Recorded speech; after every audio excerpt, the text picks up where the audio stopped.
I don't know yet, actually. I'm going to find out. And I can pull up this. I can pull up our online attendance too. And I can, just as people go around, I can. It's normally Showmax attendance. Here we go. All right, good morning, everybody. We're really excited that you're all here and excited to be outside again. Apparently it's spring weather, so welcome to spring in February. Glad that you're all here. Winter's coming. Winter is coming. My name is Brendan. Samantha will be here shortly. Okay, perfect. Does she know, before she gets here, does she know that you promised us all that you bring in trees? Good trees. Yeah, well, she got that email. She got the same email that you did. So I don't exactly know, but I'm sure she was. Anyway, let's go around and just do attendance, and if you can just give me a little bit of time just to make sure I keep up this list here. Kathy, why don't you go next, and then we'll go around. Okay. Kathy Grossman, secretary. Lucas Blake, just interested in the trials. We should have Colin. Colin, do you want to introduce Lucas? Should we do anything special for Lucas? Lucas is also a concerned citizen. Yes. And that's kind of a capital. And a Nike coach. And an incredible mountain biker. So I'm gonna hang on 1 second because I'm gonna add I got it. Lucas. Okay, hang on. I'll let you take over for me here. Lucas Blake, I got you added. Welcome, Lucas. Okay. Jacques Adler, Grand County Commission liaison. Jacques. Patrick Trim. Neil Herbert. Hi, Neil. It's good to see you again. Average mountain biker. I'm less than average. If you're average, I'm less than average. So I'm glad you're here. But then we have above average next to you. Hi, Sam. Hodges, National Party Service representative. Yay, Sam's back. Welcome. Yeah, very above average mountain biker. And finally, Grand County Trails. Also above average. Actually, most of you are. Okay, hang on. David Glover. Okay. Colin Topper, Moab City Council. Colin Topper. Tim Rowell at large. Tim, hang on. Sorry. Getting you all on here. Okay. Are you doing it right now? Okay. Hey, to that point, the email you sent out, there was a spacing between the rest of the reps and the at-large reps. That was intentional. made you feel bad about our position.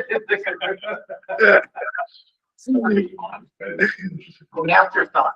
You might have thought that it was not intentional, but indeed it was. Certainly it was. Okay, Mark. All right, I'm gonna let you take over, Samantha. Melissa Durham, search and rescue. Melissa, we're happy to have her. Okay, hang on. Oh, you're adding Melissa. Okay. You're on it. Dave Wilson, alternate at large. Alternate. You are you're large and at large. You're both. Glad to have you. Uh-huh. Kirsten Peterson, Ski Rep. Hi, KB. Emily Lessner, Active Transportation Rep. Hi. Anna Stroud, Steward Roth. Okay, awesome. And I have some time for you on this. We're gonna be chatting a lot with you. The Dutch Road Health Department. Jonathan, thanks for being here. And I just got that link, so I'll send it out to everybody. Copies here. Oh, exciting. Report of who? It's the real thing. Zane Taylor, Motorized Trail Committee, motorcycle rep. Hey, Zane, thanks for being here. Appreciate y'all. And Wallace Bob, silent observer. We're going to call you. There's no silent observers around here, okay? Because we're going to be hitting you up for lots of things. So we'll call you a loving, concerned citizen. How about that? All right. I think that's more fun. Samantha Derbyshire, Vice Chair. And we've got some hurt and love. What you? Steven, I'm really sorry. And Katie. Oh, sorry. You're missing out on Samantha's home goods that she brought here. So Love Oh, I should have come down. I know. Yes, I know. Do you want to introduce yourself as you're walking up? Me? Yeah. Hi, Arthur, my assistant. And Arthur. Excited to have both of you. Okay, did you? I do not. Brad Walker, Utah Raptors, State Park Manager, aggressively mediocre at all things. No. Great chauffeur though. I mean, Yeah. Jock will grant it. Is Yeah, that- he did his best. Appreciate Is that gonna be- Yeah. Which Katie is online? Is it Katie Stevens? Yes, Hi, Katie. Katie I'm glad Stevens from the BLM. Hi, that we got you online. Can you hear us okay? perfect. Awesome. And then Steven, I'm so happy to see your face. I get to see everyone's face, Steven's face, everybody, but if you want to, you can come see it, but you can see everybody. Hi, Steven. Great to have you on. Equestrian, so. Yep. Well, yeah, sorry, Steven, equestrian. Okay. Let's start off. We have a lot on the agenda to get through, so we're gonna move quick. And the quicker we move, if we're able to move quick, then we'll pass this. It's still warm I today. brought a couple of, I put it in the oven just to kind of soften. My goodness, this is good. I brought some of these we can pass around just to have a visual while we're talking about it. Great. Well, let's start with any citizens to be heard. Anyone that wants to bring anything to Trail Mix. Okay, well, we're not gonna let you be silent all the way, but just know that you can chat with us anytime during this whole discussion. We're just happy that everybody is here. All right, we've got 2 votes that we need to make. The first one, I believe, is going to be very easy. And then the second one, we're going to have some discussion before the vote. So, yeah, let's just move to the voting. We need to have a motion. Oh, wait, sorry. First, we need to do last meeting's minutes. That's what we need to do. Who's supposed to be keeping me on track here? All right, I sent out the last meeting's minutes, and I need a nomination to approve those minutes. But yes.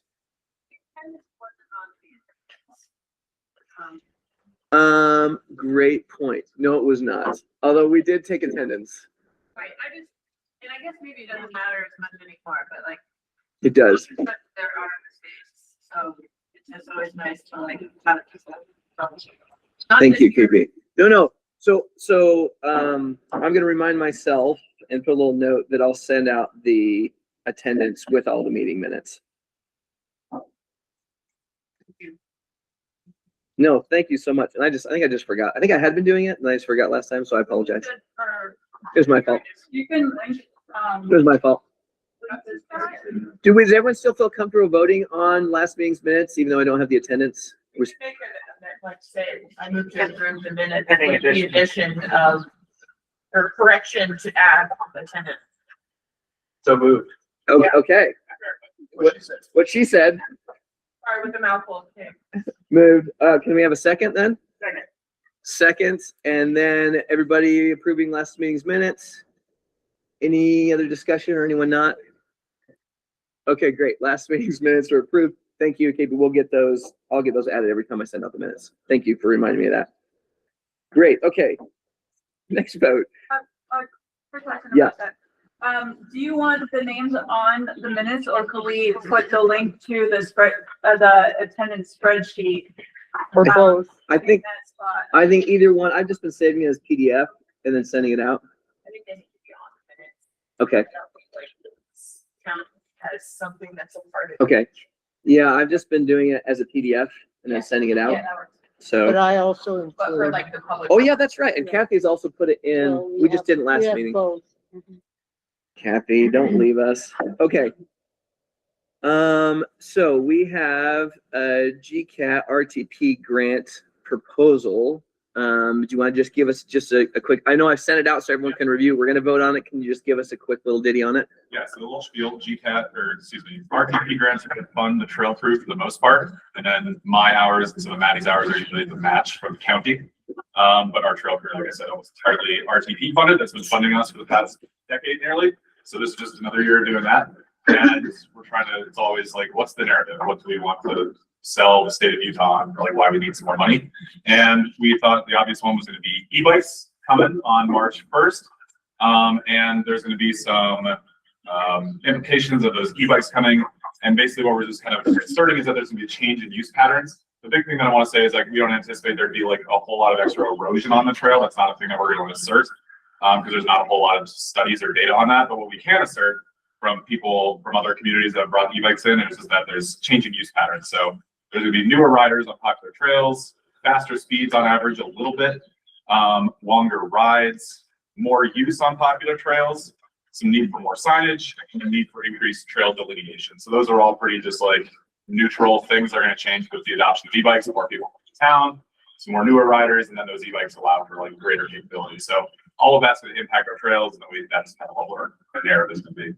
So that's basically it, and that focuses on all of the mountain bike trails.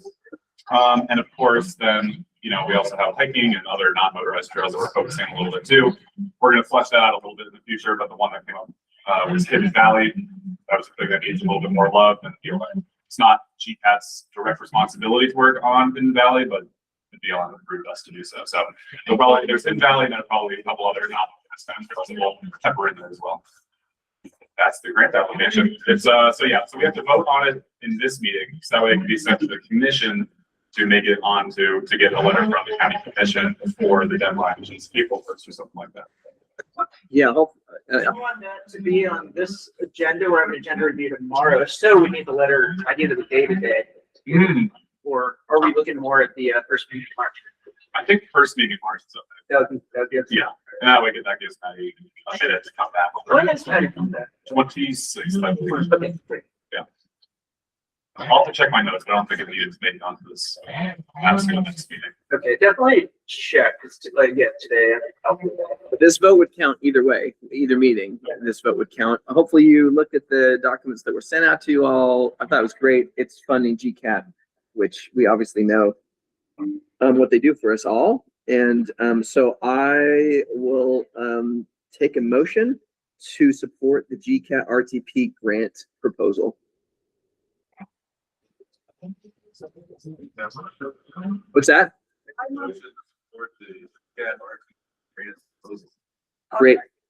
Great. Dave makes a motion, Samantha seconds. Everyone that will approve this motion? Anyone against it or need some other discussion?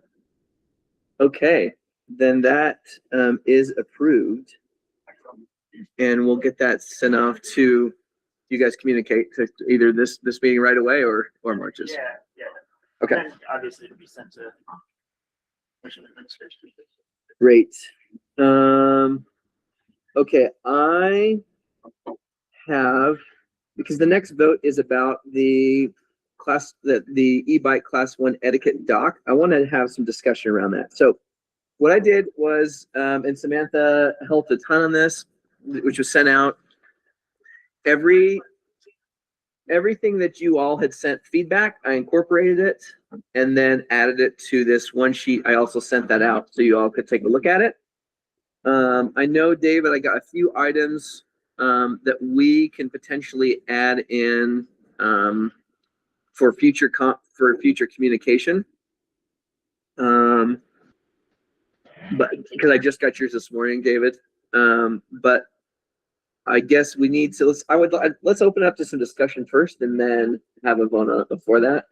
We went through lots of iterations and we took everybody's advice and really incorporated it. I don't think there was anything that we didn't incorporate from everyone that submitted it. Jacques. So I have an update. We just, if anyone was paying attention to the last commission meeting, there was the chair called for creation of a outdoor recreation subcommittee, and that subcommittee was consisting of Brian Martinez, myself, and Commissioner Tricia Dean. We met for the first time yesterday at 3:30, and Brian kind of led the discussion. And the first thing on his priority list was doing something just like this.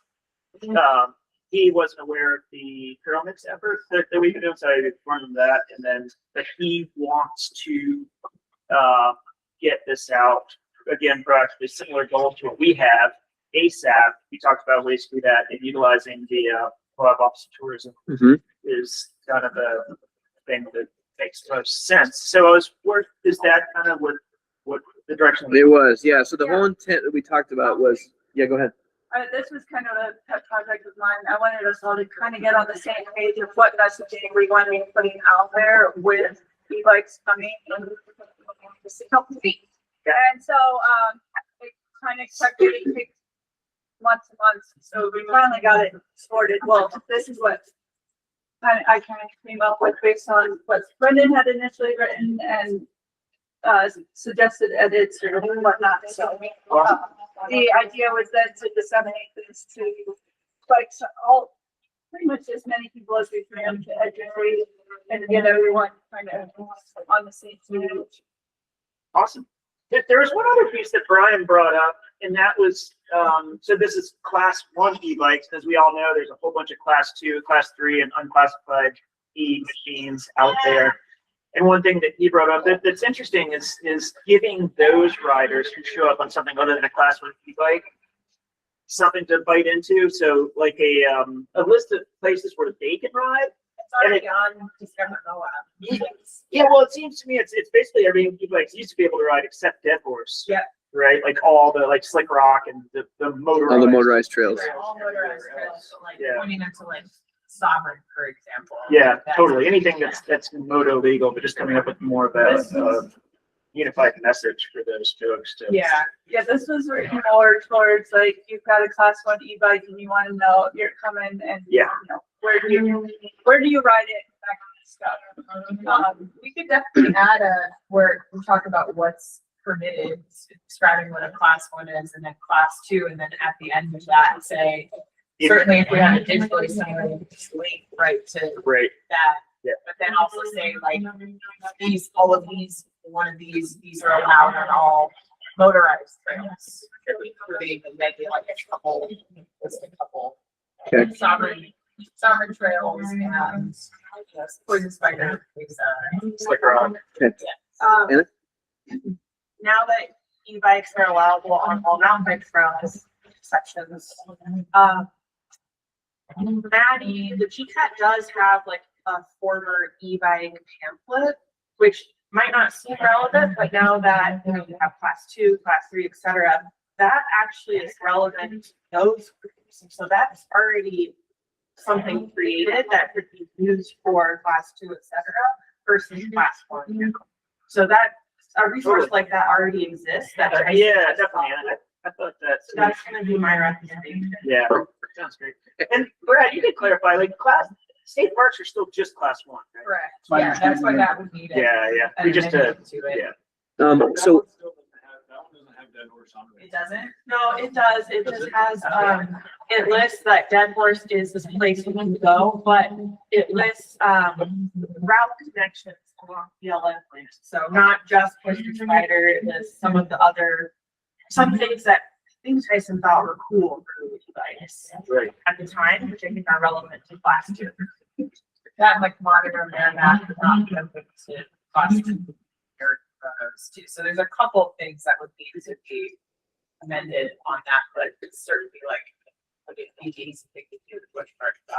But I think the hardest is then getting into that situation where it's just been so confusing, where it's like you can go here, this class. I think, my opinion is that you just need to be focused on class 1s on this. Yep. Just keep it really simple and say, this is what a class 1 bike is. If you're on a class 1 bike and you're on our non-motorized trails, this is the list of etiquette. Yep. Where the BLM, well, the intro, the BLM has now allowed them on non-motorized, and this is what that Yeah. here in Moab. This is a bike you can take on these trails that are now open, and these are the things to remember while on those. And certainly we can have very similar to like what we did with the grant where we approve it and then we can send it to the county. So if this group wants to take it and add additional things for other classes or whatever else, but I feel comfortable supporting this document, especially for like bike shops and shuttle companies and whatever else. I feel comfortable with that. Getting beyond class 1, that would, I think, fall to the motorized trail Because they committee need to create. work with the motorized trail committee to have and then we could just say for these types of tracks, see motorized info sheet or something like that. There was like a complimentary one that. Yeah. Zane, do you know, is there kind of a go-to sheet that you all use that you have that's different than maybe what GCAT has? Probably not. Okay. I think this is phase one in the development of larger stuff, so I think that's something, you know, that's a good opportunity to talk about. Okay. So I did have one thing to say about the language. I understand the practice of uphill or downhill yielding to uphill. I just want to let you know my hesitancy in making that a hard and fast rule. I know it's kind of written nicely, but that does create user conflicts when there are hard and fast rules and then there are exceptions to rules. So I just noticed that in there. It's like, Where's the exception to? what if I'm on a terrifying part and I can't stop and get around the line? Like, and then what if the direction is downhill, somebody's coming uphill? There's been situations on. So one of the other member rules was violent.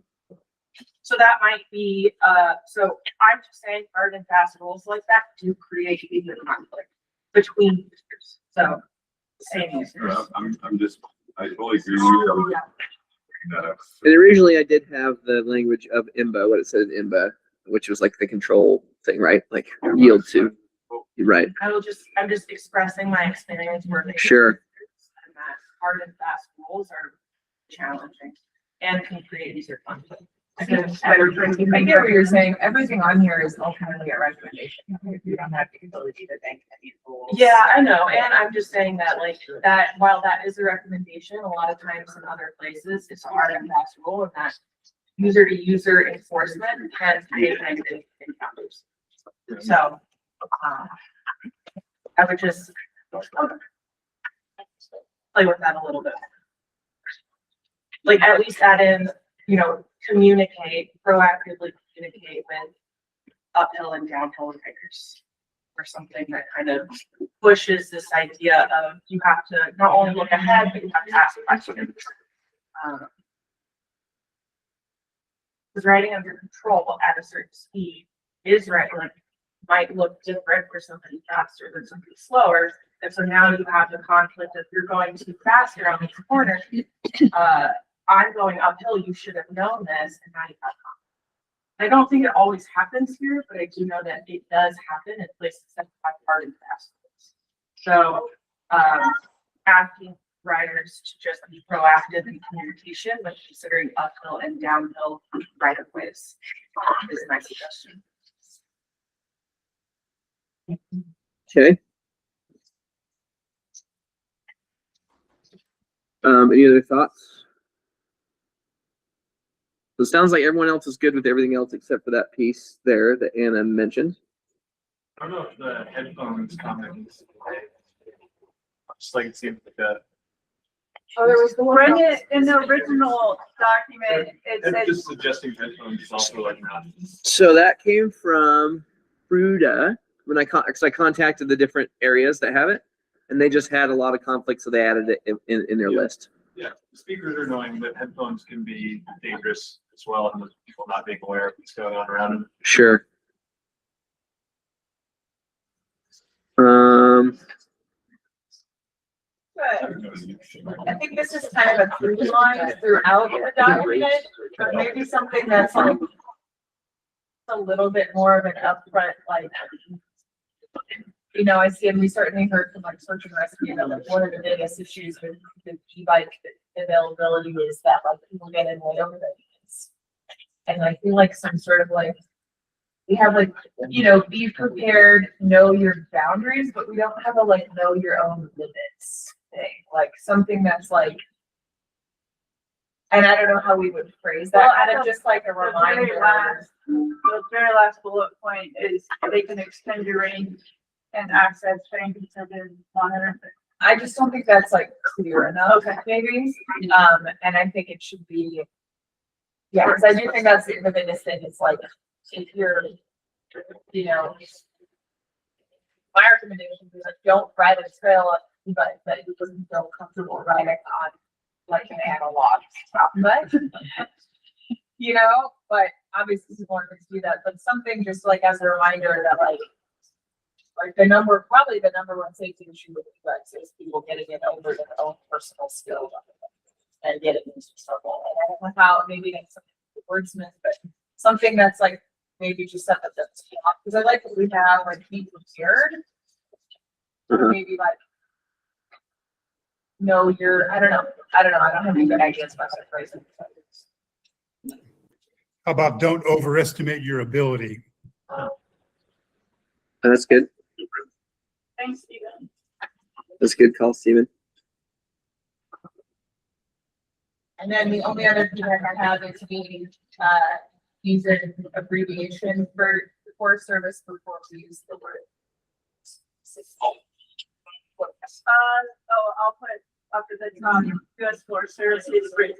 So Oh, I see. I will put turn that up on there. Okay. Okay, so I think we can use Stephen's recommendation. Then maybe just have that does not apply to US Forest Service land, just have that all in bold in the first paragraph. So in the first paragraph, does not, it's in bold, but I feel like it should be does not apply to US Forest Service land, that whole phrase should be keeping with the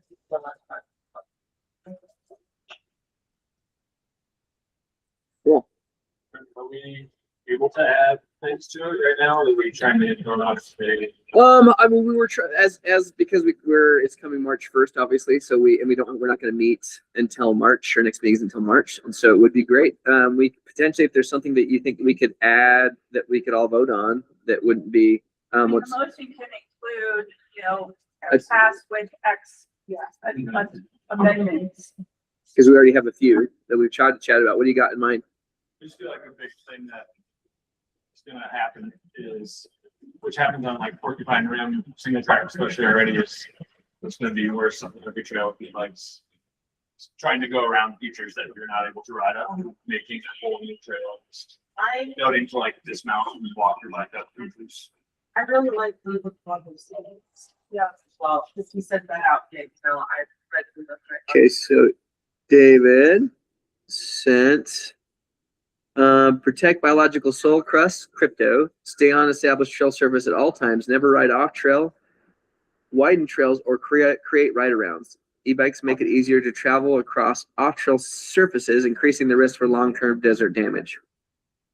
For 1 and 2, I'm saying. The next one is dismount to prevent trail damage. If maintaining traction requires excessive spinning or leaving established trail, riders should dismount and walk.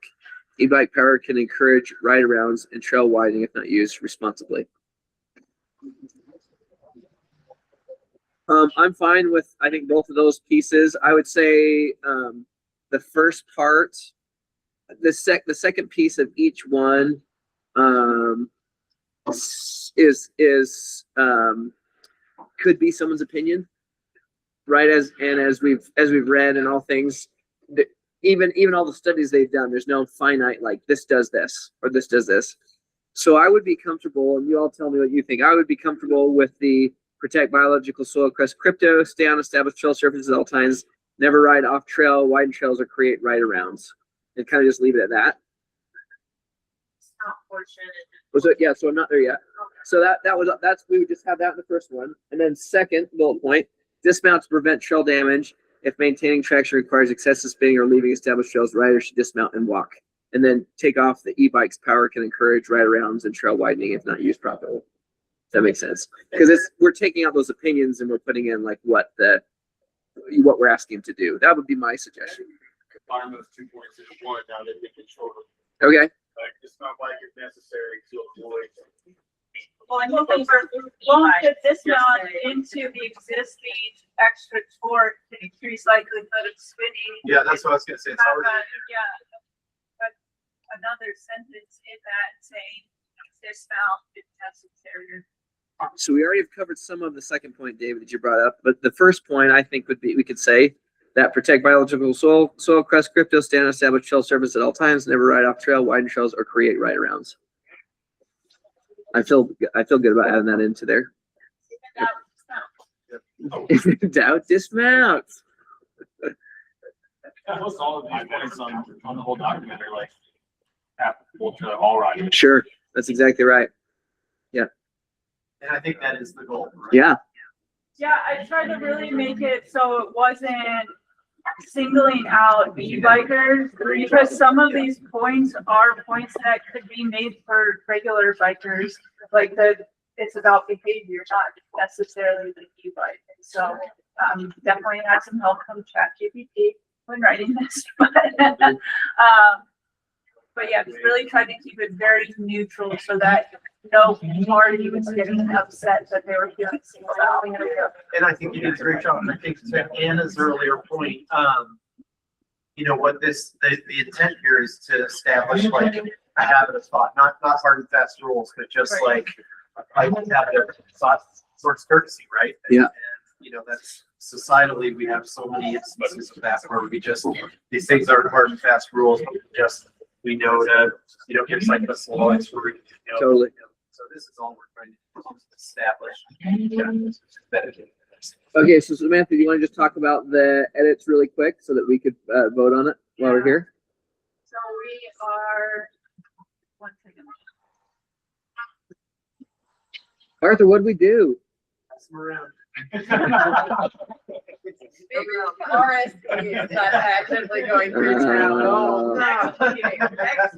All right. Hey, this spring then. Yeah. So, we are rewording the yield early and often portion.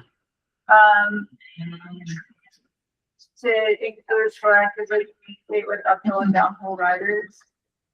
I would just say, can I suggest some language for that? Yeah. So yield early and often the heading, just proactively communicate with other riders, period. Just add that sentence in the beginning. Does that cover what you want? Well, I suggest taking out the phrase with downhill riders yielding uphill riders. And I would be specific about those two so that folks know to communicate in that as well. Because it does kind of imply that there might be a rule, but that it's not hard and fast at the same time. I would think out that way. This is the overarching message we're kind of getting across with this is that e-bikes yield to everything. Yeah. And so And that's, is that going to be, or is that a rule? it's not a rule, which is why it's the language is while standard practices, because it's not a rule, still apply. E-bike riders are encouraged to yield proactively to all hikers, equestrians, and traditional mountain bikes, with downhill riders yielding to uphill riders. Be prepared to pause and let traditional bikers maintain their no benefit if they're struggling on a climb. I would just put proactively between downhill and uphill riders. For uphill trail users.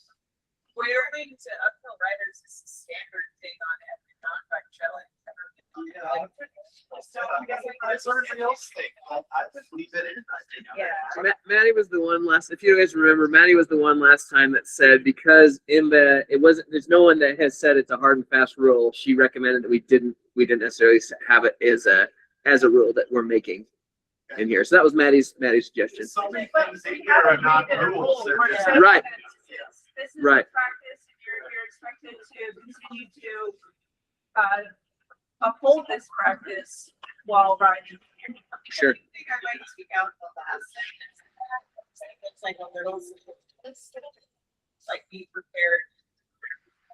Pause in my traditional mountain bike. Oh, I think this, sorry, that last sentence is so much downhill bikes just causing the uphill bikers. Is there a way to soften that and take the? Yeah, what I the ruling think is aside? saying the way it is written right now is that it must yield to uphill riders. Yeah.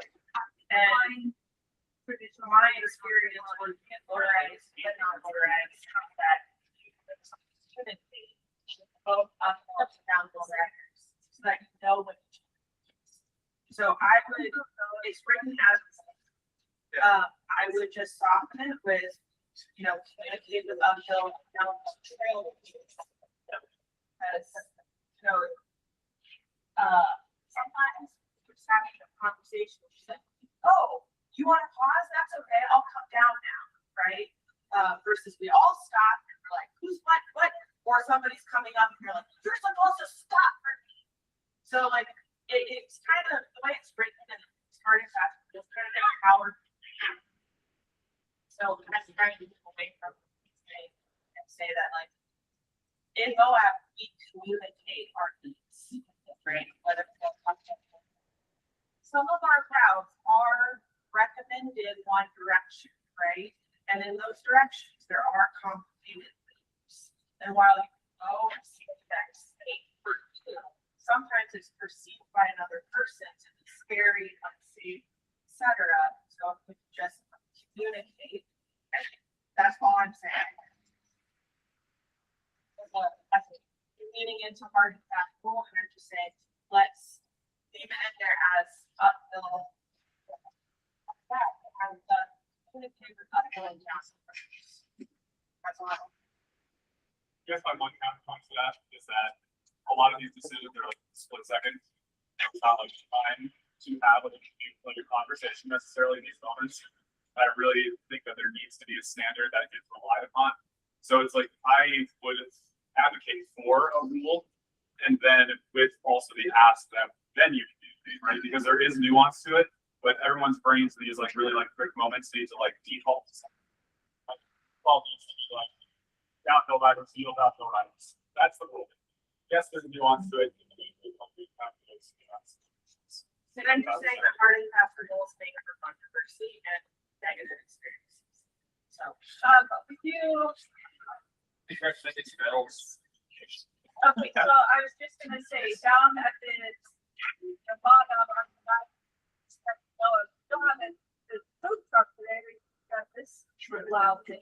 E-bikes are quiet and can approach other trail users faster than expected, which leads to surprises and close calls. All riders are encouraged to use a bell when approaching others, help keep shared trails enjoyable for everyone. By riding predictably, greeting others, we could change that to communicating with others, and keeping music to headphones, which we can get rid of. That was more of a nice way of saying don't use your speaker.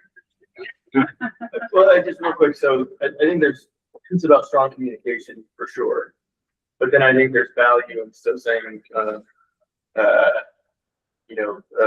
standard, what was it? Standard practices. Standard practices suggest yielding up to a rider. Yeah, and this isn't an ordinance. Like we're not making the rule. We're just. Standard practices. So I think it's okay to say that. Because I think what you were saying, I mean, you have to default to something.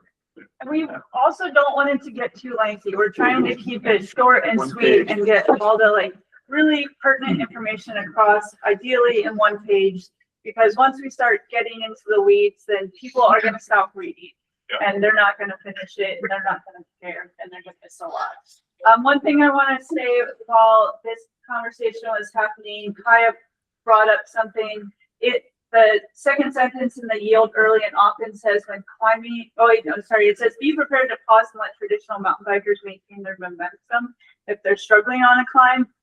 That sentence was geared towards e-bikers coming up on a traditional biker on climb. And so, so what I propose to just clarify that when climbing, be prepared to pause and let traditional bikers maintain momentum if they're struggling. I don't think we need to have. I don't think, okay. Maintain momentum, You need to tell they're struggling. Right, okay, maintain momentum. Holy Yeah. And I think that can then be read, again, as a reiteration of the yield to uphill riders, but then also if you're both riding uphill, I think that applies, which is fine. Yeah. Okay, so from the top. Okay. Thank you, by the way, and then I'm really hoping we can just get this voted and then hammered out so we can start distributing. So thank you all. So we're adding Are we adding a communication line in that early and often, or are we leaving that as it is and stressing communication down later? That makes sense. I think the communication aspect applies there. So Because this upper section is cross like yielding and when to yield. So we are thinking that final sentence when climbing, we prepared the pause, but additional bounce bikers maintain the momentum. We are trail damage is about behaviors. We are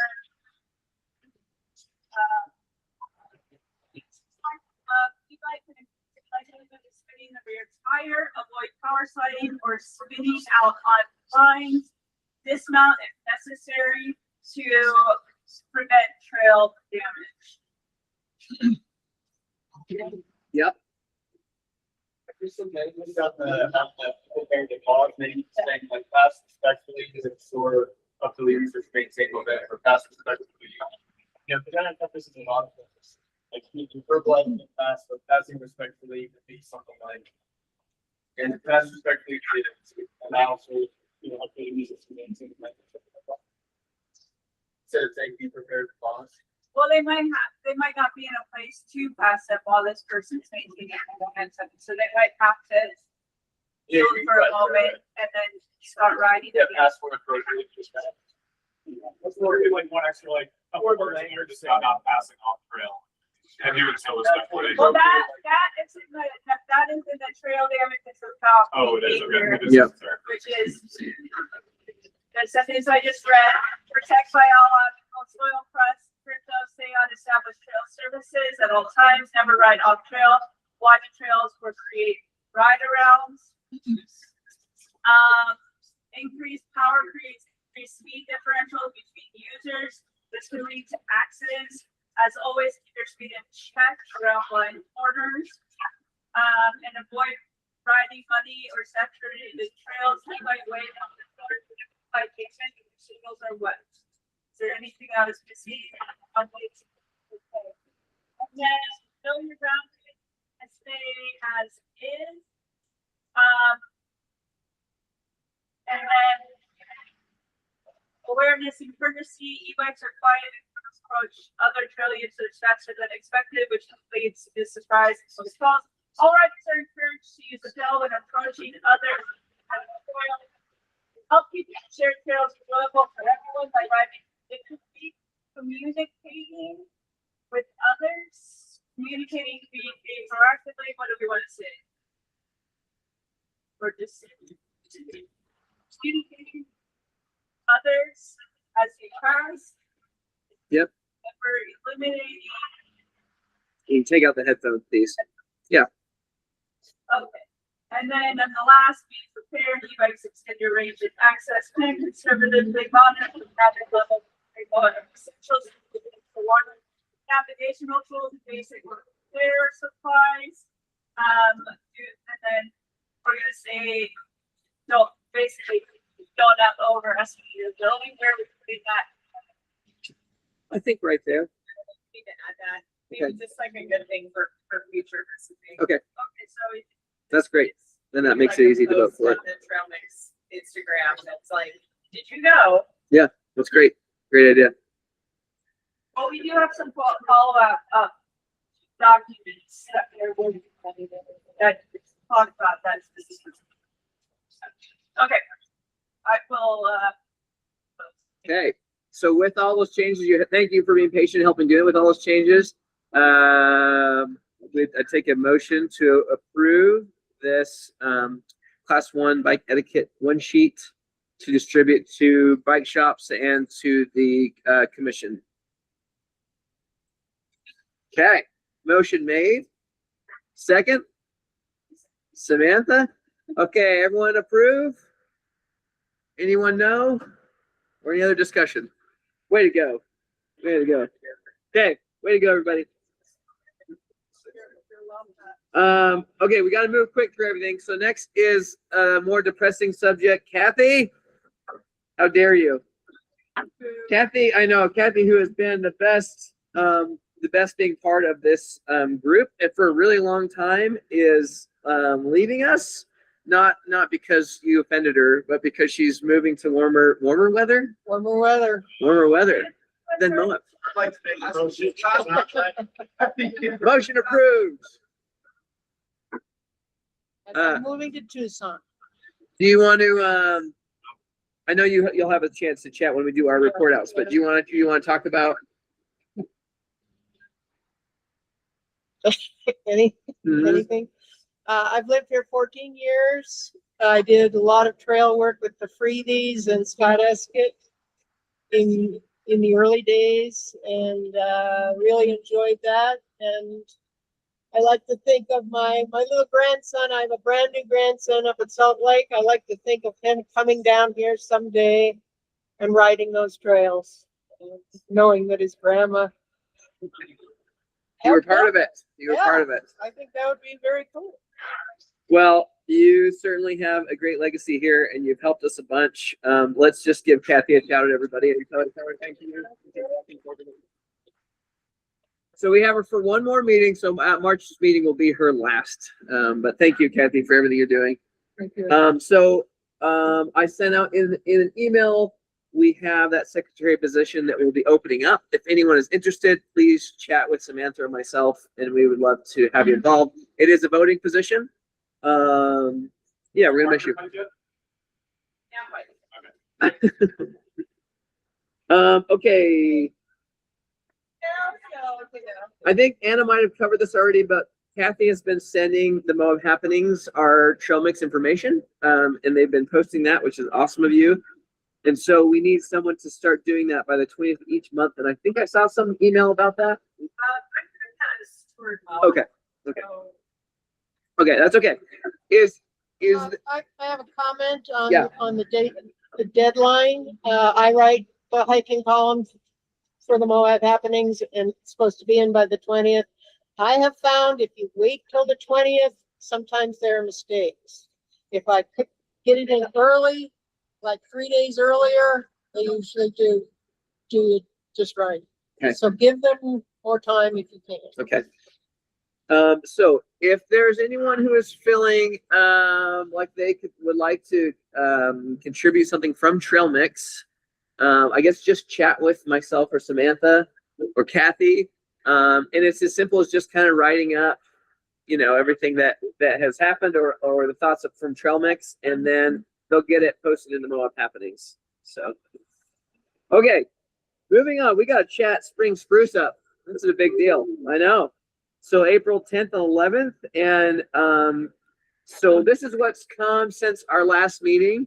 Last meeting we chatted about, we didn't know for sure that best day ever, which covers the journeys of these adaptive cyclists. We were potentially going to have that separate, and when we opened Mud Springs, maybe as part of that celebration, but they couldn't do that, the folks that put that film together, but they can do it on April 10th. So that's the day before Spring Spruce Up. So it'll be a lead up to it. Evan's already got the theater booked. I think Stuart Moab, right, is doing something with that. Stuart Moab is taking on the planning. Great. Excellent. In partnership with Kelly Brush. So this falls under our mission. So Friday, April 10th at 7 o'clock is when the show is going to start. Doors open at 6:30. We're going to do a film screening, and then we're going to have one of the athletes there, as well as Tyson Swayze. We're going to have a panel. We're going to ask questions geared towards their experience, geared towards adaptive trail building, considerations behind the scenes. I feel it done by 9 p.m. And I guess we're trying not to put big load on the committee for this one. So if you are interested in volunteering that night, great. It would just be for ticket sales at the door. And then the only request or consideration is that, Sam has helped spearhead this event. cool if we could design this postcard and include this event on it. Totally. So, block printing. I don't know what he wants to do. I know he has to spearhead all of the fun stuff. He'll be great at it. So You know, I am a part of that.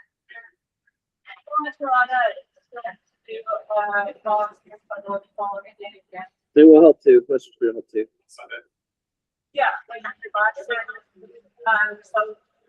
that. Okay, yeah, just send that to Sam or I. Another thing is. There might be something at nights super specific. Cool. Almost there. For GCAT's project, we're gonna try to do plan right now that we'll go do a trail work project that helps adaptify a section. Cool. Of trail a little bit better. That's awesome. So, and, yeah. Existing trail, not like spring trail. Existing trail, yeah. Then Greg will come and like give a little walkthrough and like from the rider's eye to that rider's Cool. eye at the beginning. So we get spots on that project. That's cool. Wow. Well, make sure you have it on your calendar. So the night before, We're just looking at the agenda. so yeah, please put it on your calendar, 7 p.m. the night before Spring Spruce Up. Want to fill it. I mean, having Red come down is a big opportunity. It's also going to be treated as a fundraiser, so tickets will, of course, cheaper if you buy 3 and then at the corner, but we still want to make it affordable to all children and more. Just know that there will be a cost, but really just to pay for Greg's travel. That's great. Okay, so then that leads us into Spring Spruce Up and our kind of planning committee for that. So we're gonna have Evan. You want to just chat about projects you have just thus far, real quick? People are still thinking about it. We got lots of folks interested. Here's an idea for a project in the city, so like you guys talk about that. Yeah. Factor Three Horsemen, City, Utah Open Lands, who owns the Caston Campground, the Rest Trails Committee, Anomalous Park, Climbers, and Utah Raptor. Cool. That's much projects. Cool.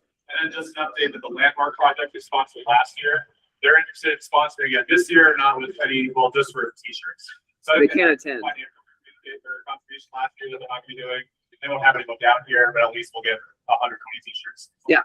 So they're gonna donate all the t-shirts again, which is really cool. Yeah. They just won't be here in person, and we're not doing the night before pizza, which they took care of last time. So it'll be okay. Yeah. So it will really be all day. Obviously, April 11th. That's Saturday. Remind me. I know there was a few people interested. We need to start chatting this committee. I'm definitely part of that, and Colin's part of that, and I'm part of that. Who else is interested in helping to make sure that this turns out to be a really great activity here for Spring Spruce Up? Any other volunteers? Awesome. Thank you, Emily. Did Faith say she was interested? I think so. I think you're right. So Faith. She'll kick me if I voluntold her accidentally. I think she was interested in Who else is project. Yeah, who else is not here? Okay. Yeah. Okay. Yeah, she's very busy. Brian's not here. I think Brian. We need to add Brian. I did talk to Faith about another project that she was interested in, so potentially, Okay, cool. potentially. Great. So Emily, Colin, Brendan, maybe Faith. We'll chat with her. Samantha, can I add you onto here? Okay. Anyone else interested in being part of that committee? Yes. We'll take maybes. We'll take maybes.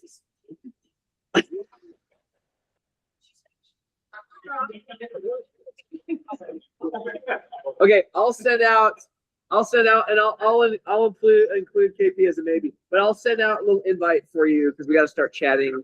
We'll do video chat to it'll make it really easy. So great, we are hammering things out here. What time is it? Okay, there's 3 minutes before the noon stretch, Colin. Will you give us the bike bus report out? Sure. So not printed this evening tonight. in our trial run for the, I guess, the east side bike bus. Real quick, bike bus? What's a bike bus? So basically, it's a group of students riding to school in an organized manner with set stops and intervals for the route, so that we can. We wanted to run a test run so that we could establish the time it takes to ride a group of little kids all the way from Cinema Court to HFK, which was a really long time. But a really fun time. And it was awesome. We had, did we have 10 kids maybe? Yeah, I think it was like almost close to 20 with all the adults. Yeah, Pat's family was half of the kids. It's true. No, it was awesome. So we're gonna be now we're gonna put all the information together and make some really nice text of the route and publicize this and get it in the newspapers on social media and really aim to start this thing beginning of April, every Friday, starting from April and May, and then hopefully develop enough interest that then some parents will want to take it over. But I think, the route we wanted to include, start pulling out so we capture like your neighborhood, Civic Ward, and then bring all down through Eckla, down the path, stop at Rotary, stop probably somewhere around the Bike Skills Park, about the route park, and then on to HMK. But yeah, it was really exciting and more than just the enthusiasm in the group that we were with. We got a lot of people reaching out to us, talking about how excited they are. They saw it. They saw us, and they were like, "Yeah, people were excited." And I heard some people who were like, live out in Spanish Valley, but will drive in and drop their kids off somewhere close to the school just so they can ride the last couple of blocks. Yeah. And so there's a ton of enthusiasm. I think this is going to be something. And it was fun. So much fun. He was at Brennan's Creek Donuts next time. Wouldn't that be a cool rap tax thing in the future, bike bus stops, like a little shelter or a little bit, or a little honestly bike rack. Yeah. At specific locations, for those kids that are maybe valley. That is such a good idea. And just do something if you're interested, do some Google searching. Bike buses are taking off across the state, across the country, and there are places up on the Wasatch Front where they have, 100 kids participating in bike buses once a week, and it becomes this community event where the police department are stopping at intersections, turning on their lights and sirens, and just making it this wonderful day. But the important part is, it's getting kids out, getting kids on their bikes, getting them a little bit of exercise before they're sitting in a classroom.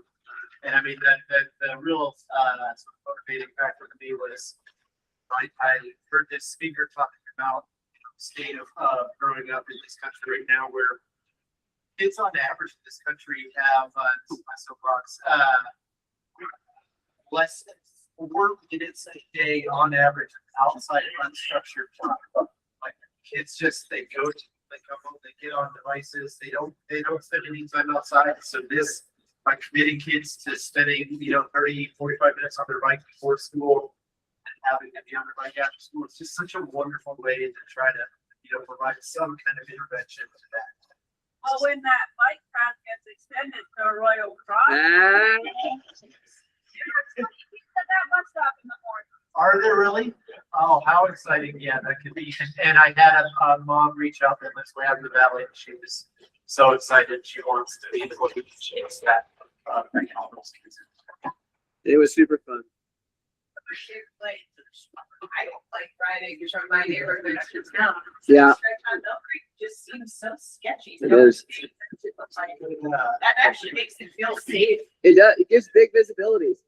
All the cars stop for us, and it gives you you're visible, which is awesome. Awesome. Well, thank you. Okay, we are at 1 hour in. So everyone do a stand up stretch break here, because we got a few more discussion items, and then we're going to do member report outs.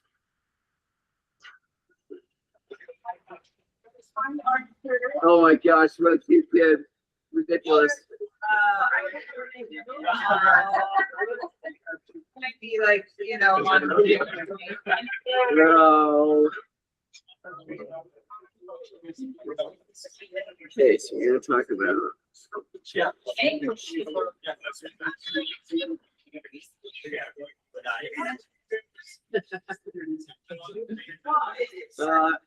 come on.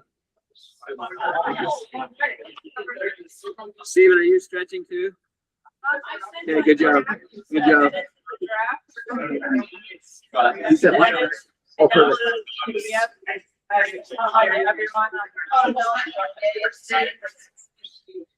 Cool. Okay, awesome. All right. All right, everybody, let's keep rolling. Have got to talk about, so really quick, I've got a few of you that sent in the open meetings training. Thank you. Several more of you have got that sent in to me, your certification. So thank you for doing that. Appreciate it. Please just send me an email of a screenshot or the actual PDF copy that says you've completed the open meetings training act. So thank you for doing that. Stuart Moab. Hello, I'm Stuart Moab. So we have a couple of events. Well, first off, I want to talk through Arts and P grant. I just want you to know that Stuart Moab is also applying to Arts and P, but it's different. So 95% of the funding for RTP goes to trail work and 5% goes to education. And so we are applying to education specifically. And so we've already been in partnership and conversation with Maddie and GCAT and more about all of this. So we just letting you know in case that question comes up. Yes, we are, but it's different money for different reasons. So then next, this Saturday, we have our first fundraising event at Cactus Jack's. It's Valentine's Day. This is our nonprofit launch to the public. So I've had my head down and now we're coming up for air. Basically, come out to Cactus Jack's. While you're checking out, donate. Cactus Jack's will match dollar to dollar. So you'll double your impact by donating that day. If you donate, you get our brand new sticker. So I know we're known for Moab Trail Ambassadors. That's just one program. So our organization has a new brand, and that will seep down into our other projects. The Moab Trail Ambassador program is starting up in March. So we have retained our entire team, and they'll be back out on hiking and motorized trails, and then, if possible, as needed, mountain biking. We are hosting the Moab Guide Summit March 11th and 12th. If you're interested in attending our Owners and Managers Night, we're bringing down a father from Salt Lake, built adaptive equipment for his daughter to recreate in these places. And then we're bringing out 4 different speakers, including Pete Sands, for the next day on March 12th. We're bringing out multiple speakers, including Pete Sands for Navajo Highways award-winning puppet show off of Navajo Linkage. So we're excited for that event. And of course, Spring Spruce Up, we're partnering with that. And then finally, we're seeking underwriters for season 2 of Back from Beyond podcast. Cool. If you know a business or a collection of businesses that would like to underwrite and or sponsor, they're different, an episode, please reach out to me, and we can get season 2. So I'm thinking if bike shops are interested in a bike specific episode, then maybe all the bike shops help to fund that episode and it brings the cost down. What is your email address now that you're Stuart Moab? Anna Sprout at StuartMoab.com. What time is the Cactus Jack's event? 9 to 1. 9 in the morning to 1. Okay. Yes. And then FYI, we do also own an learning a course. It's called The Desert is Different, Plan a Trip to Moab. And so I will send that out, but it's something we want to get out there for folks who are doing rentals or shuttles or hotels, etc. It just helps guide the process on what you should consider before putting out there. So you're working on that right now? No, it's done. Okay. Yeah, it's like a 2-hour course made by Crux Academy. Who also does a variety of other courses with the North Base, REI, etc. So they built this out actually a couple of years ago, and Stuart Mohawk owns the asset now, so we want to push it out to the community to assist in helping your we call clients plan for Moab and what they should consider when thinking about river use, motor use, bike use, hike use, etc. Cool. Awesome. Anything else? Okay, we're excited about that. Thank you. Glad that you're here. Evan, do you want to talk about Public Lands Day 2026? I know that was Wednesday, 26 is on a date that I don't know. Oh, If you know. There's spring and fall. No, I have nothing to say about Public Lands Day. there was some emails going on about it, so that's what I. Is there? Oh, yeah. Okay. And it's September 26th. oh, yeah, we got some. So we have some time to plan for that. Well, But I know I saw some emails about it. can you add me to those emails? I have some ideas. I did. for Public Lands I Day. got you at it. Awesome. Okay, great. Master plan we talked about. Oh, let's talk about the Fred Wilkinson Memorial, March 27th, 28th, Horse Thief Campground. You want to chat about that a little bit? Yeah, so Maddie is spearheading that, but she's a very busy woman and is looking for help. I think financially we're in pretty good shape. Pete Kaufman volunteered to donate some money to that. Oh, cool. It's a fairly expensive event, but he offered to donate, which is really awesome. We've got the date, we've got the campsite reserved, and we've got the dates, and that's about it that we have right now. So if anyone's interested in helping out with that, I think Maddie could probably use a little bit of help, but I think we've got Scott and Sharon and Maddie. Yeah, it'll be a good time. I think it's gonna be fairly informal, mostly just a gathering. We'll do some group rides to see some of Fred's work in modest numbers. And yeah, I think the event will probably take place more in the afternoon time. So TBD on that one, but reach out to me until Maddie gets back, and then Maddie herself, when she gets back, about helping out here. So the dates are, what did we say? 27th, 28th. Horse Thief So it's Campground. March 27th, 28th. Correct, sorry. You can camp out. There won't be anything happening necessarily on the 27th. We got the campsite reserved. It's the Horse Thief group site, that whole big giant Cool. block. Then the 28th will be the day of the memorial. Okay, and we'll communicate that more, but put on your calendars. It's gonna be really great to go celebrate him. And along those lines, if anyone's I think everyone's probably seen it at this point, wants to do it, but That looks nuts. 100-mile rim ride. Fred Oh my hosted gosh. a rim ride back in the day under the pseudonym like Desert Rider or something, and then I think he might have even gotten a ticket from the BLM for hosting an illegal event. But anyways, I think the last time that happened was in 2010 or so, and yeah, we're getting that going again. Give us the quick route. This time it's above board. Give us the quick route. The route is into the Brands, into Kwanzaa Sovereign area, across the road, 7-mile rim, down to Navajo Rocks, down Mag 7, onto Metal Masher, which is another rim up there, back down, up onto Gold Bar, finish on Portal. 100 miles, mostly on Oh 69. my gosh. It's gonna be brutal. I would And die. it's Saturday before, so that's the 21st, starting at 6 a.m. The big thing I want to say is like ride your own ride. So if you want to come out and ride a piece of it, a snippet of it, that'd be great. We'll And do if you that. want to do any kind of like sporting or anything like that, so you reach out to me. Or a team, yeah, there is like a relay option. So this is very loose. This is just a group ride. This isn't fun. an event. But if anyone wants to be involved in any way that's not riding 100 miles, there's ways to be involved. So get in touch with me.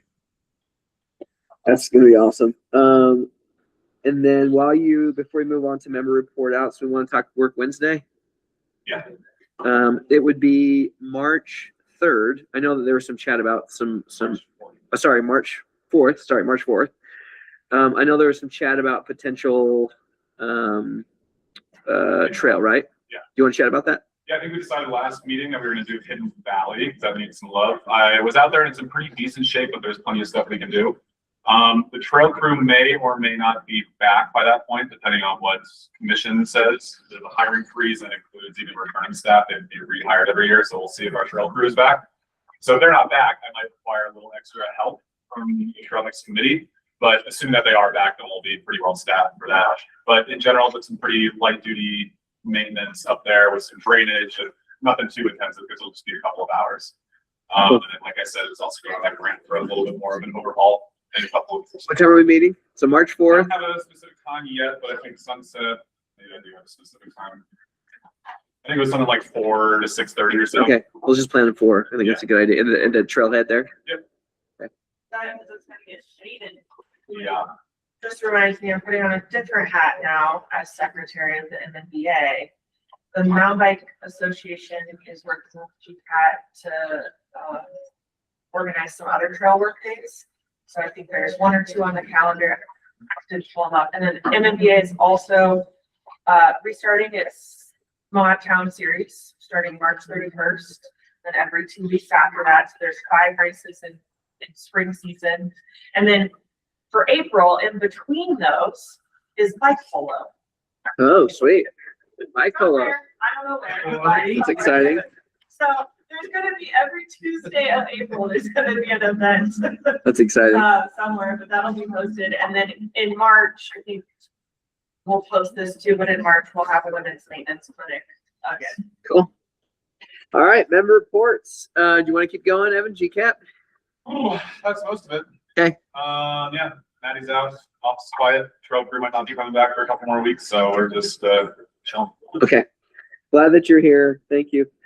Katie, I'm going to turn up my volume. Do you have anything to report out? Are you still with us? Katie, if you're with us, you're on mute.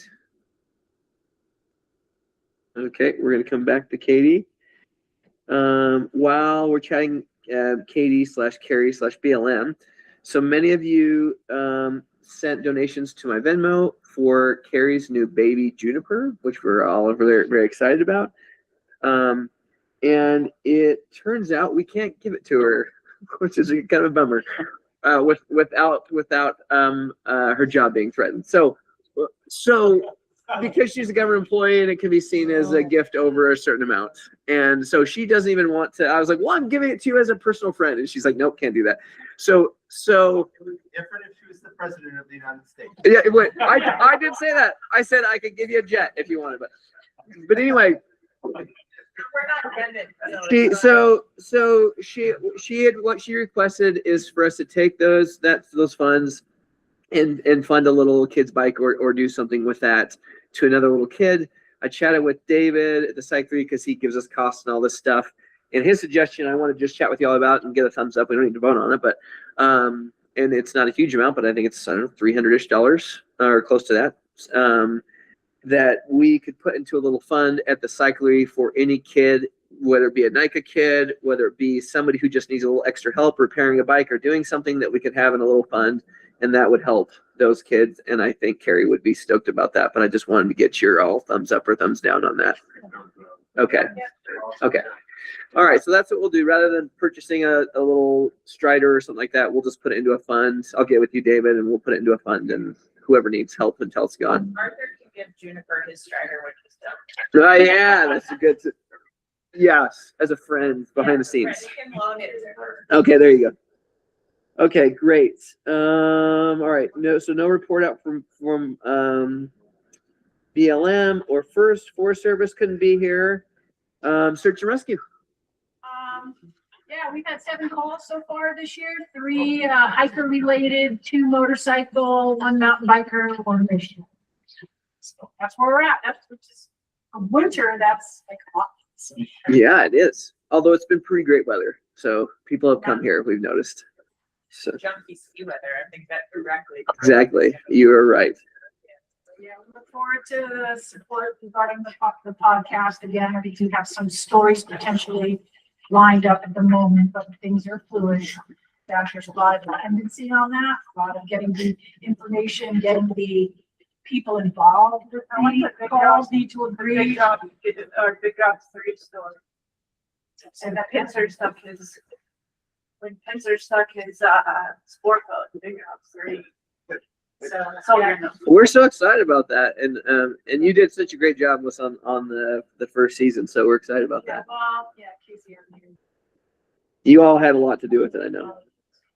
So, okay, anything else?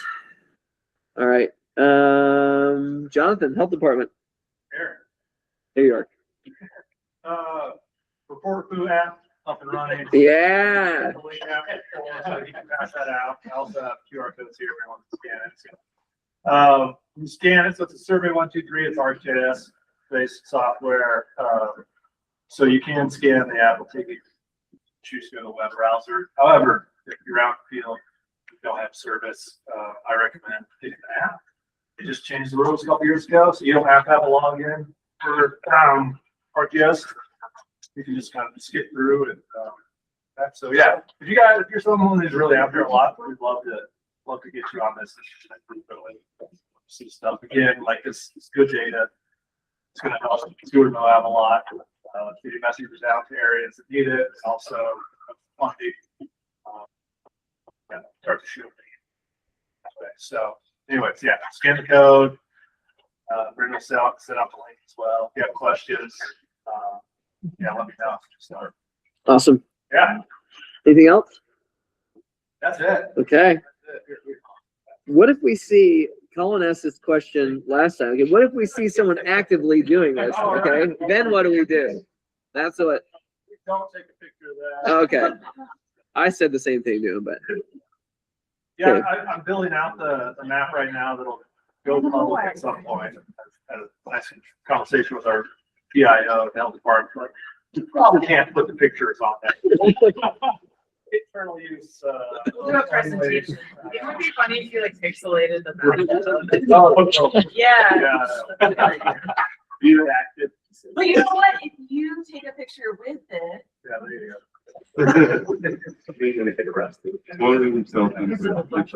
All right. Sand Flats, Matt couldn't be here, but he sent me notes. He said 25 totals for Sand Flats. Booth revenue was 789,715, up 1.25% over 2024. So that was a good thing to see. They're hiring 2 new seasonal employees, and they're going to be working on some motorized trail committee projects. So far, the motorized trail projects, they said completed work on 2 sides of Fins and Things. New trail connecting Slick Rock to Fins and Things will be completed this month. That's exciting. Dinosaur trackside barrier project along Hell's Revenge Trail starts this month. And then for the running events, 2025 events, there's 19 events with 8,934 finishers. 2026 has 20 running events scheduled. Discover Mob working on running content. We had the first running event, which was the Archers Ultra, 713 finishers. I didn't realize there's that many people running. That's crazy. Next race is the Red Hot Ultra in the Gemini Bridges area and Gold Bar Rim on February 28th. So that was from Matt from his report out. So good job, Matt, in getting that all to me. My report out.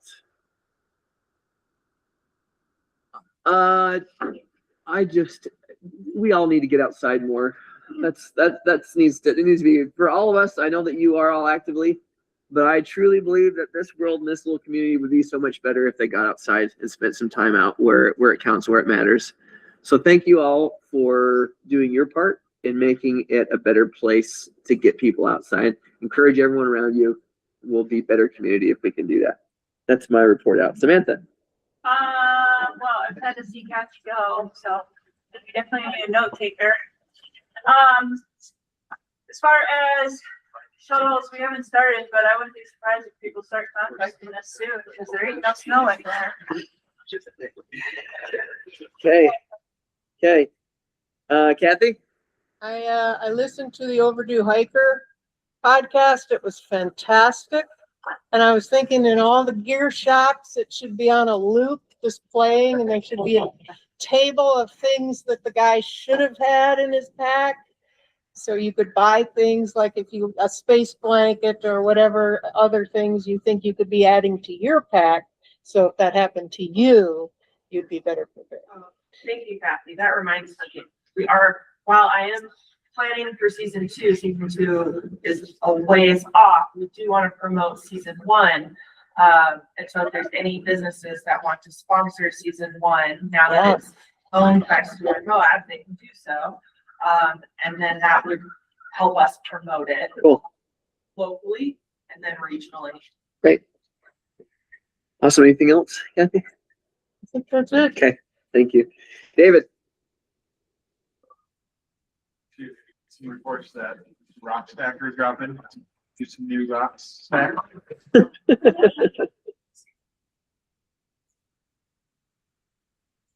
For the March 1st e-bikes being allowed on most of the trails, Specialized is going to bring a demo fleet to the shop on the 28th and do some slick rock group rides. And on the 1st, we'll run a group out to like Navajo Rocks, then have a ride to South Dakota later today. Cool.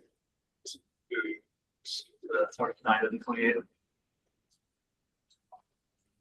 Do you have to sign up for that? Or? Yeah, we'll get some stuff out on social media with like sign up for our limited amount of bikes. Cool. Anything else? Okay, thanks for being here, David. Thanks for your suggestions for that one sheet. That was awesome. Road activities. Faith couldn't be here. She just sent me a note to say sorry and that she is working on the Spring Spruce Up project and getting that all organized for that with their community. Okay, Steven, equestrians. I'm gonna turn you around if I don't, so some people can see you, Okay. or a lot of people can see you here. Go ahead with your report out. Hey guys, so we're on for Spring Spruce Up. We're going to concentrate in the corrals over in Onion Creek. We're also working with the BLM on a couple other projects, remarking some of the trails in the designated equestrian and recreation area around Professor Valley and Onion Creek. Just a shout out to Marty Bauer, the other representative. She's been doing a lot of field work.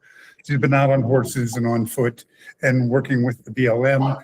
The Backcountry Horseman new president, Melissa, is based out of Monticello and Blanding. So some of our activity is taking place down there. We've had some meetings with the Monticello office of the BLM on a couple of improvements to their local infrastructure. And we have one project proposed inside the Bears Ears. But beside that, it's been a great year so far as weather, except for a lack of snow, and we're excited to be a part of the group. Well, we missed seeing you all. Everyone wave. We missed you, Steven, and so glad that you could join us. And all our best to you, and thank you for everything that you're doing for your group. You're still staying organized, so I really appreciate it. Thanks very much. Okay, we have, I think, let me see if we can, I don't see her on there. I'll email. Okay. But Okay. we'll go next one, so. Okay, until she gets added back in. All right, Kaya, hiking. No updates. Okay. Thanks for being here. Thanks for bringing your companion there. Thanks for making it accessible to the baby. Yeah, we're excited. Outdoor is excellent this time of year too. Appreciate that. Yeah, it is. Okay, skiing. Do we dare talk about skiing, KP? Well, we might get some snow this week. Fingers crossed. Yes, please. Course is through tomorrow and Thursday. Although I guess there might be another one behind it, like Sunday, Monday. So we'll take anything we can get. It might only marginally. Grooming is still happening. I've got a couple new guys that are excited to come. So, yes, some people might know Tim Smith, used to be with State Parks, and so they're going to be up there later this week after hopefully big time. Well, we hope that everyone cross your fingers and toes and whatever else you have. Thank you, Kirsten. Emily, I failed to chat about paths are for everyone, so I was hoping you could cover that in your report out here. So Emily, active transportation. I had sent around to some people. I've noticed in every other place I've been that has a transportation trail through town, there tends to be etiquette signs and or speed limit signs. In our paths to go through the town, at least don't have any speed, and then none of them have etiquette signs. And generally, what I've seen is they're pretty simple. They say travel right, pass left, notify the person you're passing with a bell or past 9 to right, and then, yeah, that's typically all those have on, and knowing that we've got kids on e-bikes flipping back and forth on trails, I think just putting messaging out so it's in people's mind would be helpful, but I don't necessarily know the best avenue to get such stuff. Well, I know we were definitely talking a lot about signage for active transportation overall with the meetings that we've done between the city and the county. Any updates on actual trail, on our paved trail signage for, I guess it would be city, I don't know. Both of those things are part of it, the etiquette and the speeds. So I don't know, you probably have a better. Yeah, we have a map with some proposed signage that we're waiting on, and we're waiting for that. The next meeting is, I think, end of this month, so a few weeks out. And then we're gonna keep the type of signs and different things, but right now we're looking at locations. I thought those etiquette signs that you sent out were awesome. Yeah. They're like super simple. Super simple. It's just a reminder. Great. They say something to the person you're going by. Yeah. Awesome. If I have those, if you want to forward or comment forward those to me, I'll make sure we include that. Okay. I think you're on there. I'm sure, yeah. Katie says, can they let me call back in, please? Yeah, we're working on it. Yeah, but she hasn't called back in. I'll add her, but she hasn't tried to call back in. But yes, of course, we'd love to have Katie call back in. Okay, and then anything else for pass? There was like an email about pass for everyone. Were you involved with that? That was just the title of that one sign. Okay, all right. You said that, I was like, what does this mean? Oh, okay. That's what it was about. Okay, great. Okay. Oh, look, maybe we can add. Katie, are you? Oh, wait. Oh, Katie, are you back? Katie? Okay, it says she's joined. Oh, wait, tell us. Maybe you're on mute, Katie. I can't tell. Yes, my power cord ran out and had to find my way back in. So I'm sorry for what I missed, and I'm here to answer any questions. Okay, well, we'll actually go back to the BLM report out if you have anything, and then we'll ask anyone if they have questions for you. No, we're looking forward to getting some work done on our trails as spring rolls around and getting the permittees out on the road. Awesome. Great. Any questions, comments for the BLM? Yeah. Hey, Katie. Okay. Hi, Steve. You probably talked to Marty about this. So the Bijou Trail has just a couple of small problems. One is the actual place you get on the trail from the parking lot is a quarter mile down the road. It's not really apparent to people who don't know where to go. You basically got to pull in, park your trailer, then go back on the little road, and would be north a quarter mile. So we were talking about some signage that would direct people that way. The other issue with the trail is the very far end where it meets the parking lot for Mary Jane. The original trail puts you through some quicksand and would be interested in discussing a small reroute upstream about 200 meters. So those things may have been brought up, but it's something we'd like to, I can look and send you a couple ideas on maps, if you will, and discuss the easiest way to get people from the actual parking area to the trailhead. Well, Marty and Pete Kaufman, who is serving, I guess, as your Trail GIS ambassador, came in, and we gave him the shape files for the trail, and we think where the Bijou Trail is marked now, it was designated all the way to the parking area. So Marty was I gave her the shape file, and she was gonna go out and see how feasible it was. We also found the beautiful signs we ordered. So I think that getting those world-class Onion Creek horse trails up to snuff is definitely something that you guys and Pete have taken on, and all in connection with the spring spruce up project that's going to be at the campground. So let's and permittees like Wasatch Academy that brings their horses over here have said to me that the trail can be a little confusing if you don't know where it is. So I think Pete, Marty, and I are resolved to get it up to snuff. So we may be able to get that Bijou Trail right to the parking lot, which would be the best. Yes. Thank you. Awesome. Anything else? Okay. Sorry to see Kathy go to Tucson. Thanks for all your service, Kathy, to Trail Mix over the years. Thank you. Yes, it has, we've had plenty of discussion of e-bikes. That's our other big news because it's February already, which means March is yeah. almost here. So. Right. All right. Thank you. Sam, NPS. Yeah. So a few things. We started hiring all of our seasonals for the NPS. We got all of our backcountry seasonals hired, which is great.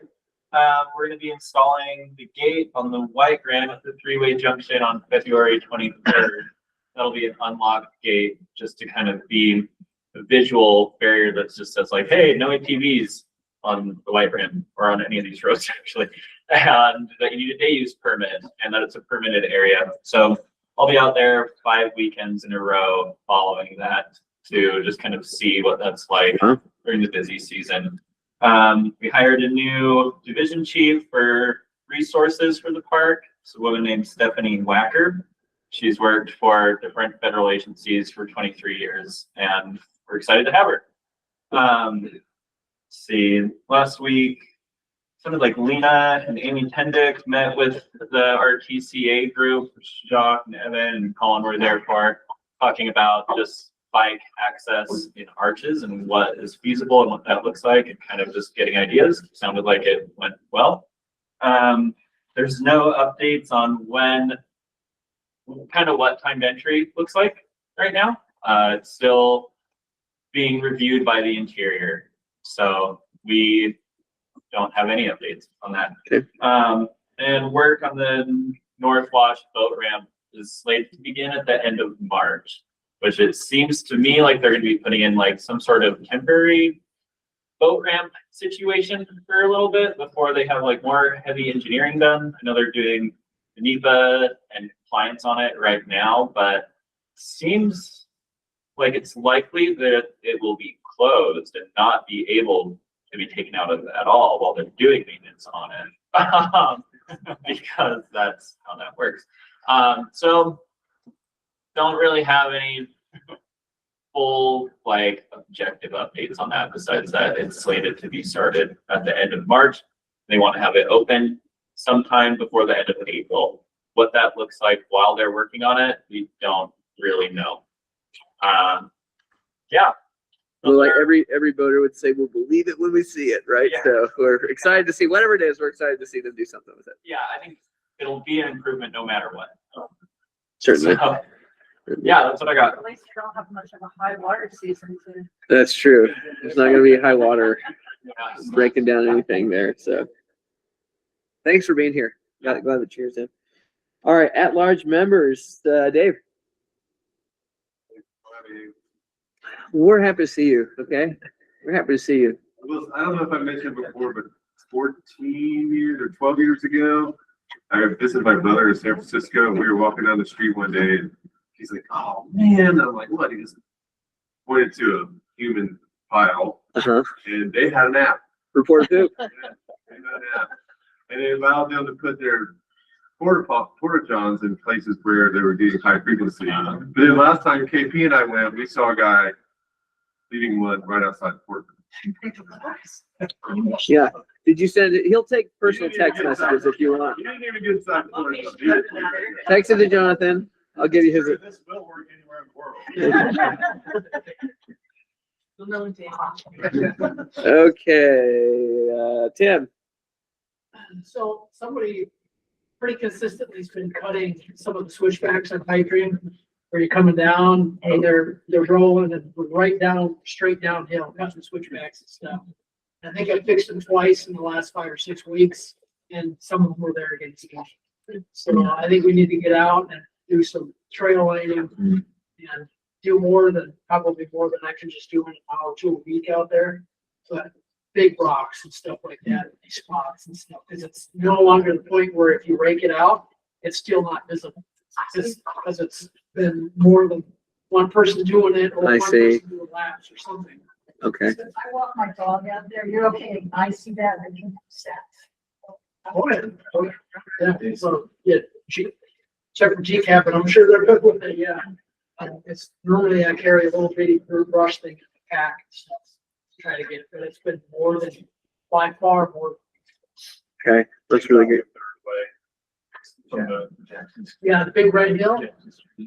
yeah, yeah. that's- Okay. Anything else, Sam? Okay. Thank you for keeping an eye on that. Thanks for helping us with everything. Mark. On the anonymous bike park front, I've transplanted a bunch of native plants that were in this zone that I've gonna mount the bike stand and torque slab. So, hoping in the next 2 weeks that concrete slab will be in place for the bike workstation, tire pump, and benches. And Grand County, via Evan, shared plans for a metal kiosk that'll be down there. The city signs could go there for transportation education.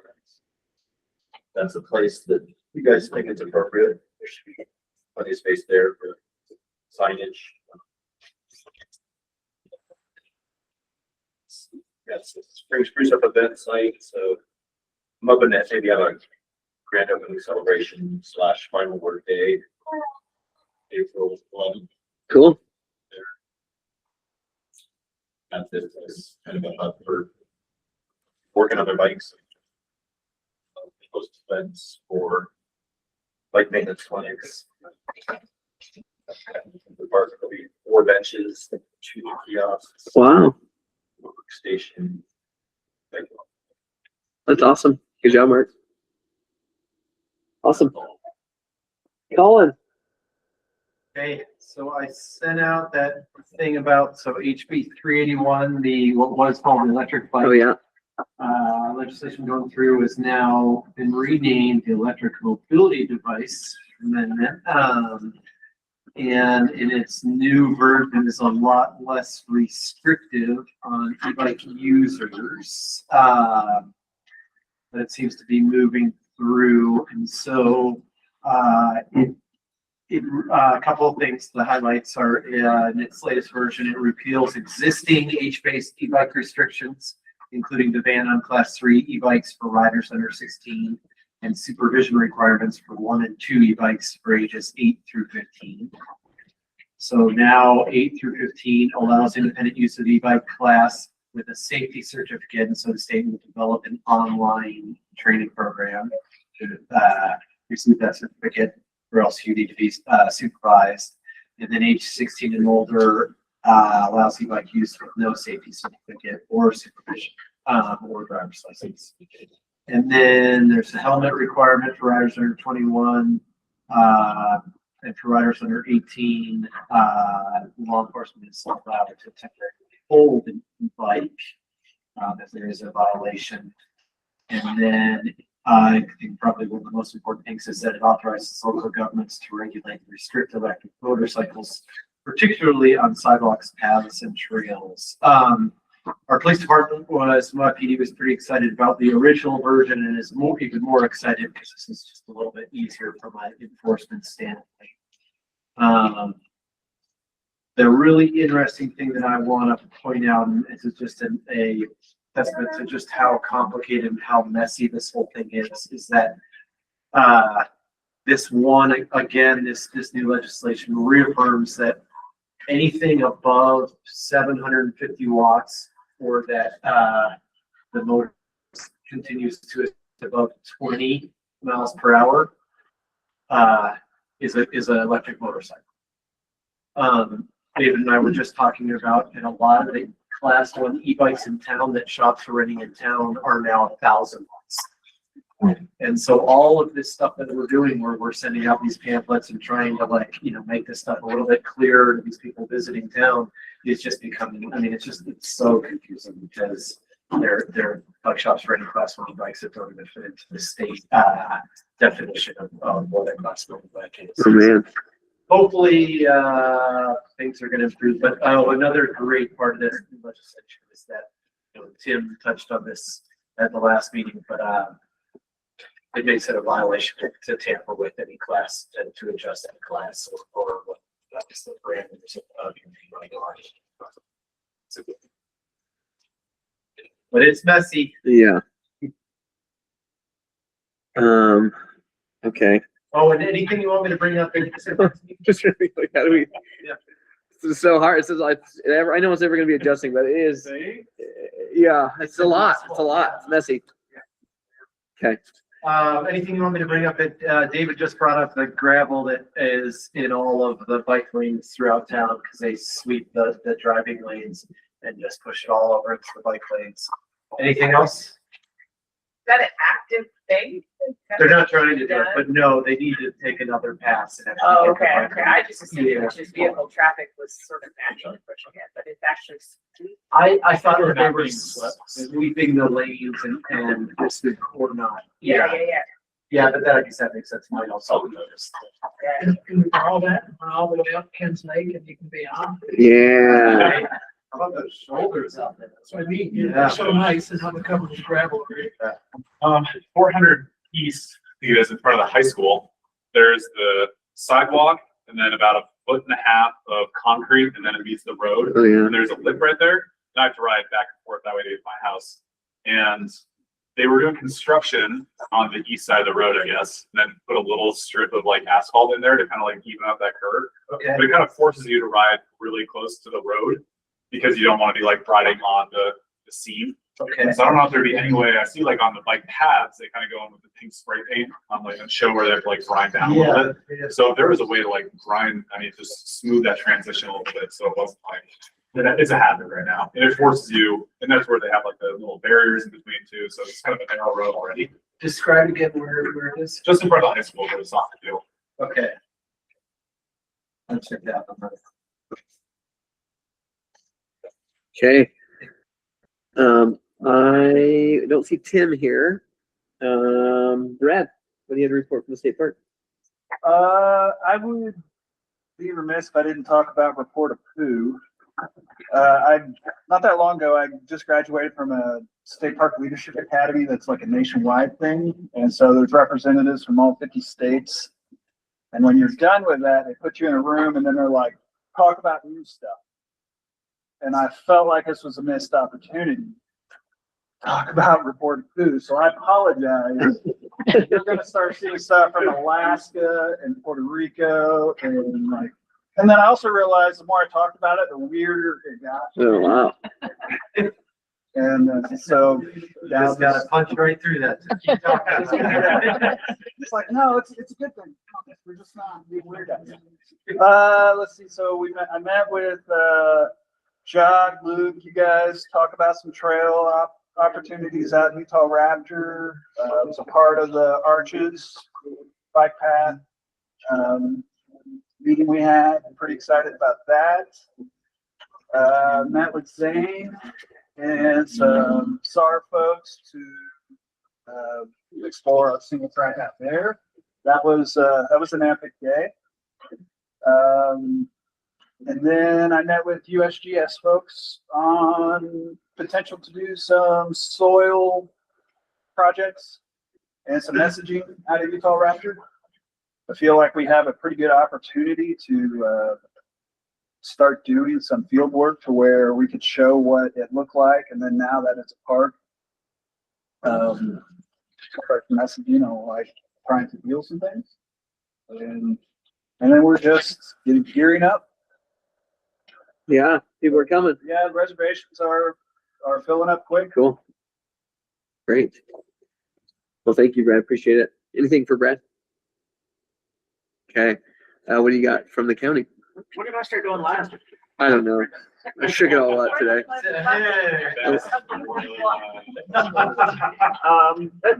A number of updates on things that have just been touched on at this meeting. First, Spanish Valley Drive, the multi-use pathways was a big topic of conversation. We have a meeting scheduled with Roads Department, engineer, Dr.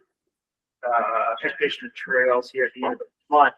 But the big hang up right now is just acquisitions, all those right of ways. I think we're getting close to the end of that. So I'll have a much better update in March. And hopefully once those acquisitions have happened, acquired, then it's gonna move a lot faster. I think that has been the biggest rub through this whole process. I think it was like 36 property owners had to be contacted.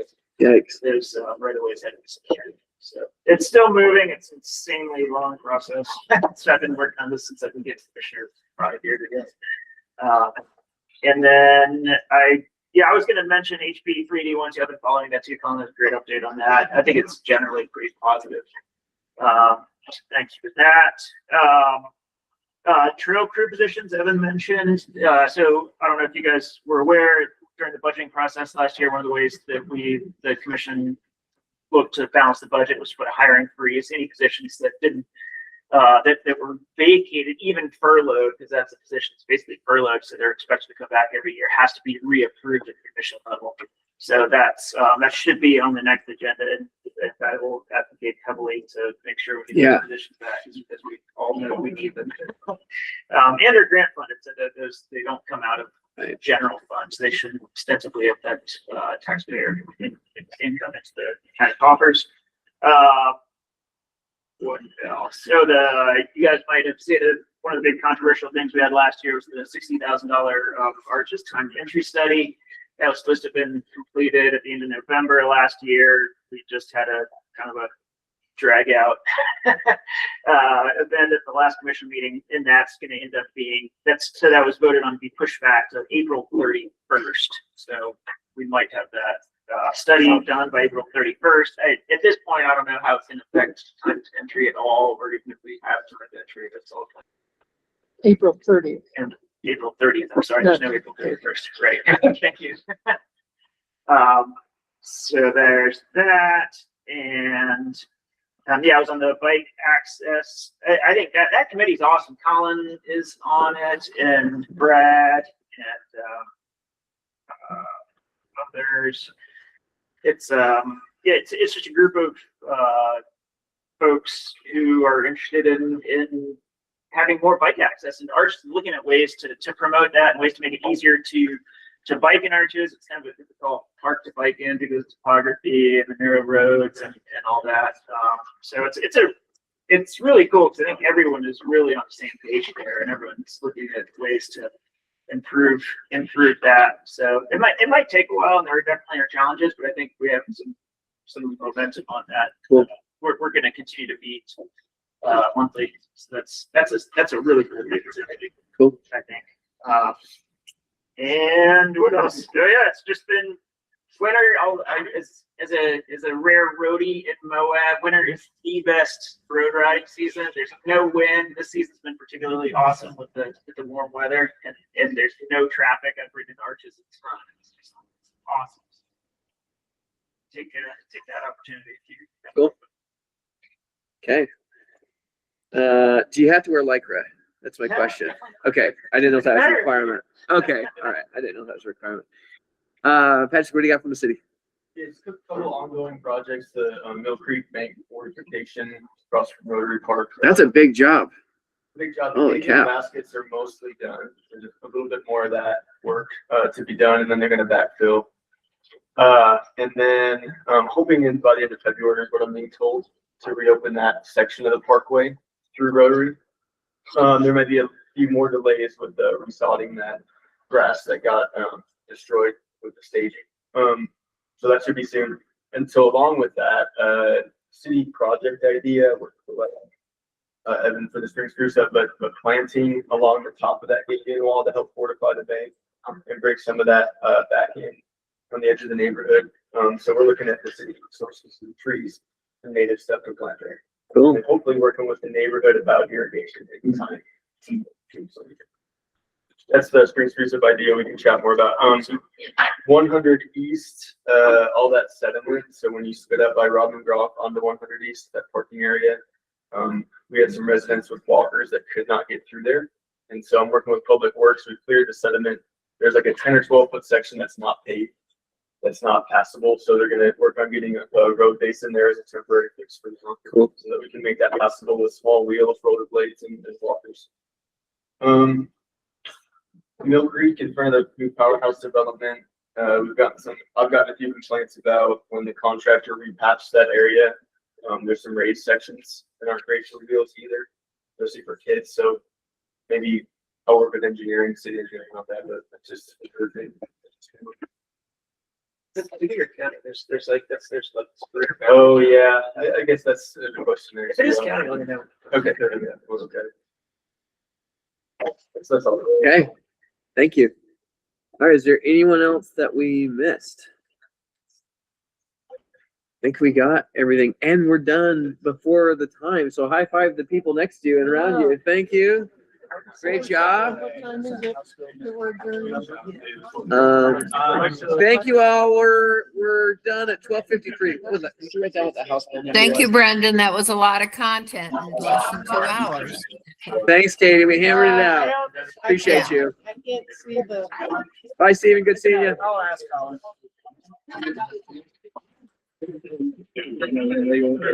Hey, good seeing you. Hey, good seeing you. Thanks, Brad.